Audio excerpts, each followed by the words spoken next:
Hello learners, welcome back to my channel English ভাবনা।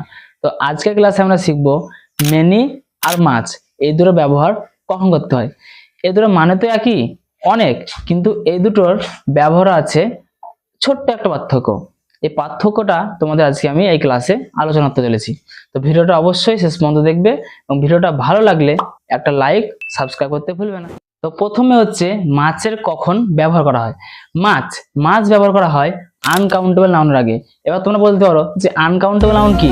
তো uncountable noun হচ্ছে সেই সমস্ত নাউন যে নাউনগুলো গোনা যায় না সংখ্যায়।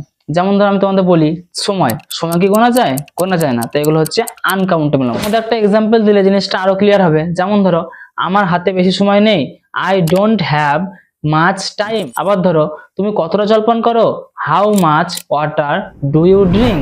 তো টাইম, ওয়াটার, সুগার, মানি এই জিনিসগুলো আনকাউন্টেবল, কারণ এগুলোকে গোনা যায় না। তো এগুলোর আগে আমরা ইউজ করব মাছ।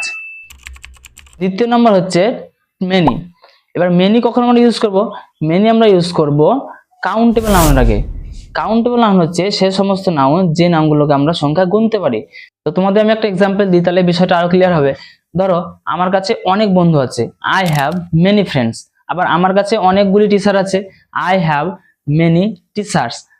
আবার ধরো তোমার কাছে কতগুলো বই আছে, how many books do you have. তো দেখতে পেলো তোমরা, এগুলো হচ্ছে সবই আমাদের কাউন্টেবল নাউন, কারণ এগুলোকে আমরা সংখ্যায় গুনতে পারি। তো এর আগে আমরা ইউজ করব many. So remember, many countable noun and much uncountable noun. তো তোমাদের এই দুটো মনে রাখা আমি একটা শর্টকাট বলে দিচ্ছি, how much money but how many coins. অর্থাৎ টাকাকে গোনা যায় না, কিন্তু কয়েনকে গোনা যায়। তো এইরকম সহজ ভাষায় আরো ইংরেজি কেমন শিখতে চাও?